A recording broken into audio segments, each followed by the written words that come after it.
kayu itu digunakan untuk memberi keperluan sehari-hari. Pada suatu malam, ayah si Kintan bermimpi. Dalam mimpinya, ia didatangi seorang tua. Orang tua itu menunjukkan di hulu sungai ada serumpun bambu besar. Di tengah rumpun bambu itu ada tongkat intan. Carilah, karena itulah anugerah untukmu, ujar orang tua itu. Keesokan harinya, ayah si Kintan mengajak anaknya pergi ke hulu sungai. Si Kintan bertanya-tanya kepada ayahnya, ada apa di hulu sungai? Namun ayahnya mengatakan hanya jalan-jalan saja. Mereka berjalan ke hulu menyusuri sungai. Tak berapa lama kemudian, mereka tiba di serumpun bambu. Ayah si Kintan mendekat ke rumpun bambu itu. Ayah sedang mencari apa? Ayahnya tak menjawab, malah sibuk mencari-cari. Tak berapa lama, wajahnya berbinar. Ia melihat tongkat intan. Cepat-cepat dia mengambil tongkat berharga itu dan segera membawanya pulang. Kemudian ayah si Kintan menceritakan mimpi tentang tongkat itu. Ketika tiba di rumah, ibu si Kintan heran melihat suaminya memiliki tongkat intan. Mereka bertiga mufakat akan menjual tongkat intan. Tapi kemana dijual? Bila di daerah itu dijual, orang-orang tentu bisa menduga barang itu dicuri. Bukankah hidup keluarga itu miskin? Akhirnya, orang tua si Kintan meminta si Kintan menjual tongkat intan itu ke negeri lain. Si Kintan pergi dengan perahu. Sesaat sebelum berangkat, ayah si Kintan berpesan, kalau kamu sudah menjual tongkat intan ini dan mendapatkan uang banyak, jangan lupa pada kami. Ingat, hidup ayah ibumu ini miskin. Percayalah ayah, anaknya akan selalu ingat ayah dan ibu, ujar si Kintan. Dalam perjalanan, kita selalu membantu pemilik perahu. Ketika sampai di tujuan, si Kintan dibebaskan dari ongkos. Bahkan pemilik perahu memberikan sedikit uang. Hati si Kintan merasa senang. Tiba di negeri itu, ia mencoba mencari induk semang. Beberapa hari, ia tinggal di rumah induk semangnya. Suatu hari, ia pergi ke pasar menjual tongkat intan yang dibawanya. Beberapa tokoh ditawari tak mampu membeli tongkat intannya. Mahal itu. Untunglah ada yang menunjukkan sebuah toko paling besar di negeri itu. Mungkin toko itu mau membeli barangnya ini. Si Kintan membawa tongkat intan ke toko besar itu, lalu menawarkan kepada saudagar pemilik toko. Si Kintan menceritakan ia sudah menawarkan kepada beberapa toko, tapi tak sanggup membelinya. Rupanya saudagar itu merasa malu, lalu tongkat intan dibelinya walaupun harganya sangat mahal. Setelah mendapatkan uang banyak, si Kintan mulai berdagang.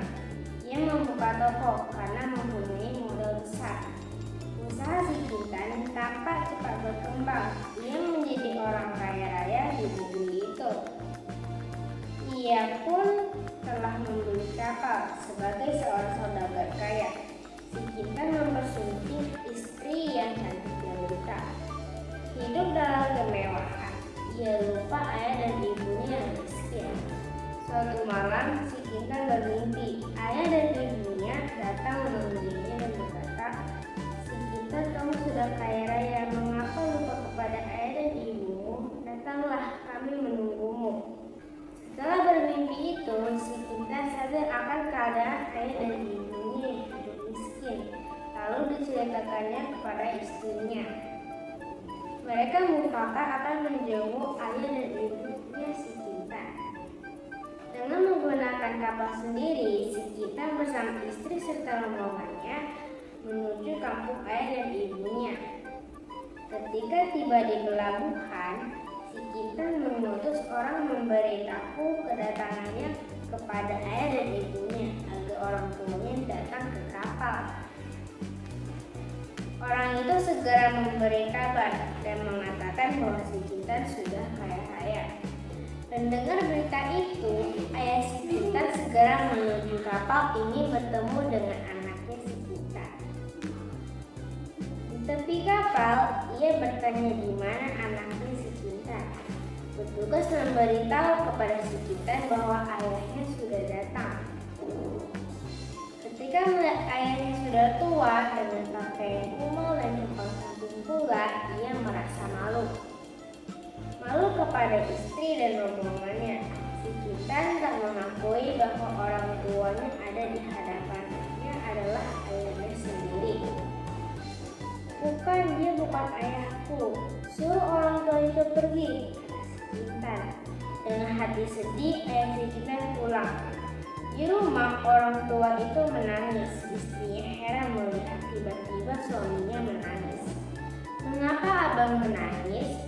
tanya istrinya. Si Kintan tak mengakui aku lagi sebagai ayahnya. Coba kau ke sana, barangkali kau diakui sebagai ibunya. Ibu si Kintan berangkat ke kapal ini menemui anaknya. Di tepi kapal, kepada orang ia memberitahu ingin bertemu dengan anaknya si Kintan. Ketika si Kintan melihat ibunya tua, bahkan dengan pakaian kumal pula, ia malu mengakui orang itu ibunya. Lalu pulanglah ibu si Kintan dengan hati sedih. Tiba di rumah, ia bertangis-tangis dengan suaminya. Si Kintan dan rombongannya pun bersama kapalnya berangkat. Tak berapa jauh meninggalkan pelabuhan, datanglah hujan dan badai. Kapal si Kintan tak dapat berlayar. Kapten kapal berkata kepada si Kintan, ia telah durhaka kepada ayah dan ibunya. Kembali ke pelabuhan, di sana nanti saya akan mengakui kedua orang itu adalah ayah dan ibu saya, kata si Kintan kepada kapten kapal. Tiba di pelabuhan, diutus orang menjemput kedua orang tua si Kintan. Si Kintan akan minta ampun. Ketika melihat kedua orang tuanya yang sangat miskin itu, si Kintan masih juga merasa malu. Si Kintan merasa malu mengakui kedua orang tuanya itu adalah ayah dan ibunya. Kedua orang tua yang datang dengan gembira karena anaknya akan minta ampun, sekarang merasa sedih kembali. Si Kintan belum mengakui mereka adalah ayah dan ibunya. Kalau si Kintan belum juga mengakui kami orang tuanya, ya sudahlah. Setelah berkata itu, kedua orang tua pulang dengan hati yang sedih. Tak berapa lama kemudian, kapal si Kintan berangkat. Kedua orang tua berdoa kepada Tuhan sambil berkata, "Ya Tuhan, kami tidak diakui sebagai orang tua oleh anak kami. Berilah ia hukuman yang Engkau kehendaki." Usai kedua orang itu berdoa, datanglah angin kencang, turun badan topan menenggelamkan kapal si Kintan.